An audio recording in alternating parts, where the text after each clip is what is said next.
And you'll see why this patient is really hanging on a thread.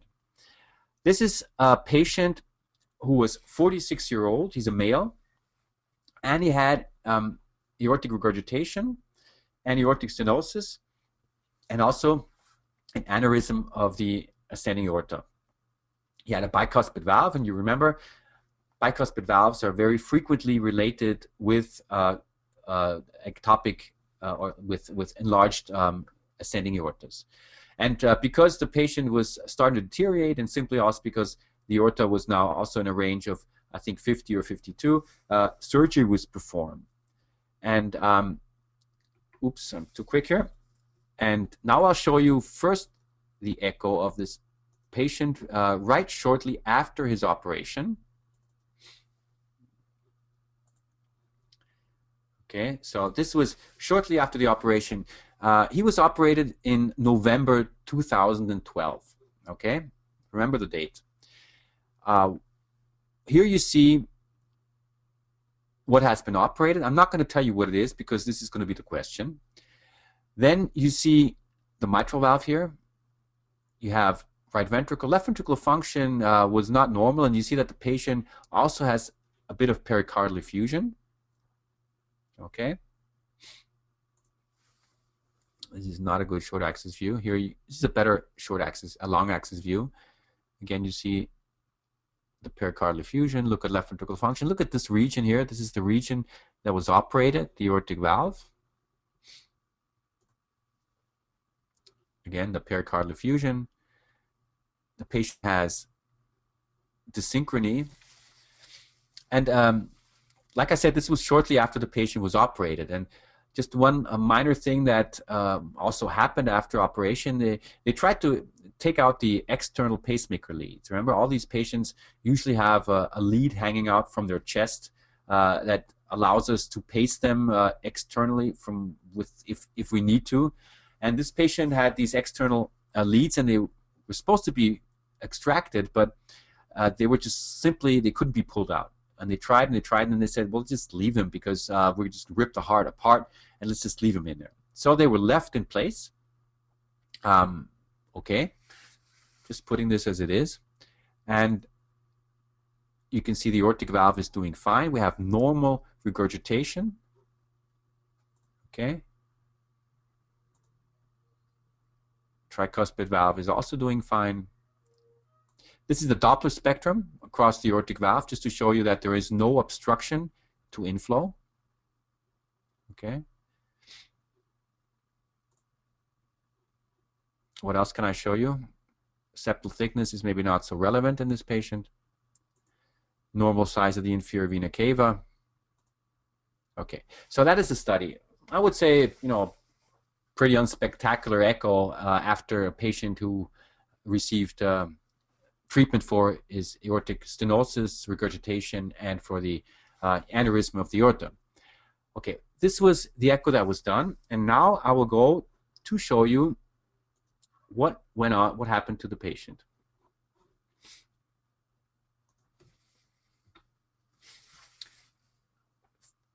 Two and a half months later, he was found unconscious in his apartment, and he was brought to the emergency ward immediately, where they diagnosed a large hemorrhagic stroke.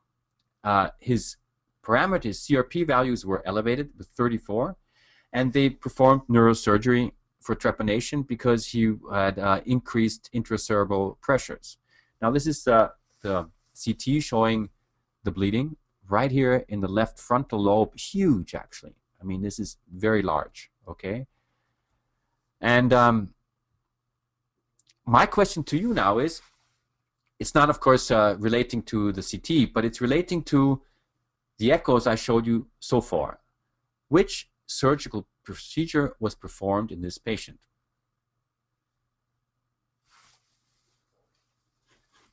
Okay, I'll put the poll up in a second.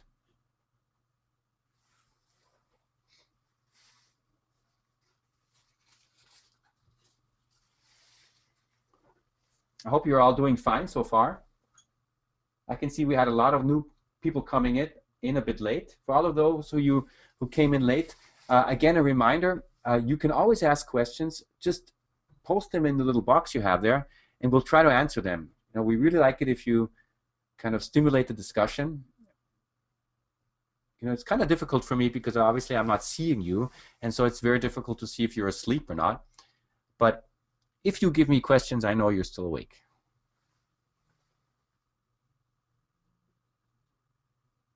Okay. Not all of you have yet entered an answer.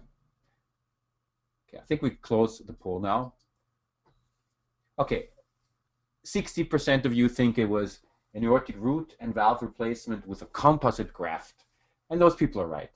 Obviously, this is one of the treatment options you have. Of course, it depends very much on where the aneurysm is and how the morphology of the aortic valve is that is present. Sometimes it's possible to actually repair the aortic valve and to just implant an aortic root graft. Sometimes it's even possible to kind of repair the aortic root by just taking or cutting a part of it out and thereby reducing the circumference of the aorta. And then there's a lot of different procedures such as Ross procedure that can be done. But in this case, what was used was a composite graft, which is nothing else but as a, basically I'll go back to this, as a tube that has a mechanical valve in its end. You can see that here. This is the tube, and right at the end of the tube we have a mechanical valve. We have a lot of artifacts simply because this is, of course, some kind of metal, and this is the aortic root. But just coming back to this patient, the aortic root is 38 millimeters, which is okay. But remember, this was before the patient had his problem. But what came out of the patient? Of course, the next thing that one would do after the patient had his stroke is perform an echo. And now this is what we found. He was admitted to neurosurgery. He was unconscious. He was intubated, but he still had very good image quality from a thoracic approach. I think it's probably too easy to ask you what the problem here is, because obviously there's a highly mobile structure here, right at the end of this tube graft. But not only that, look at the aortic root, okay? The mitral valve is okay. Now, just ask yourself, do you think this patient has significant aortic regurgitation or not? Well, I'll show you the image. No. He does not have regurgitation. Is that kind of unusual if you have such massive endocarditis to have no regurgitation? Yes, it is if you have a composite graft, because from where should the aortic regurgitation come from? What is done is that the old aorta is simply just cut out and they just put the valve with a tube in there. So there's no way that you can have aortic regurgitation, paravalvular aortic regurgitation, in a patient with a tube graft. You have normal regurgitation, which is part of the normal function of a mechanical valve. But a composite graft cannot have severe regurgitation. This is the short axis view. Again, you see the vegetation here. Of course, the image quality is not so good. We did that with a small mobile device. This is the left ventricle. Its function is, I guess, also a bit reduced. You have abnormal septal motion. Okay. This is the left ventricle again. Let me go to another peristernal long axis view. And then we did perform a TE study, because one thing we do in every patient, even if we have the diagnosis of endocarditis established, is that we perform a TE because we simply want to know more about the morphology. We want to know more about the extension, and we also are curious to find out if the other valves also have a problem or not, because that would mean we have to use a different approach. Maybe even 2 or 3 valves have to be repaired. We even had patients where we had endocarditis on 3 valves. Now, this is the transesophageal study.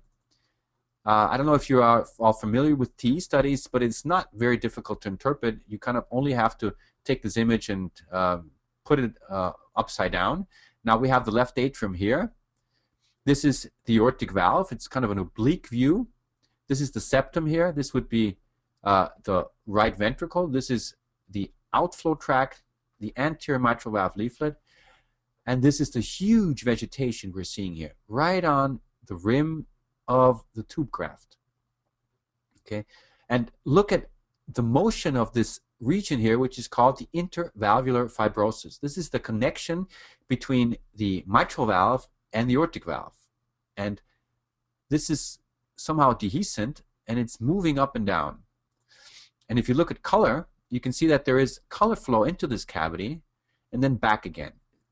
It's like it's being filled up in systole and empties again in diastole. But this is not regurgitation, right? This is just the same volume that fluctuates back and forth in and out of this chamber. Okay.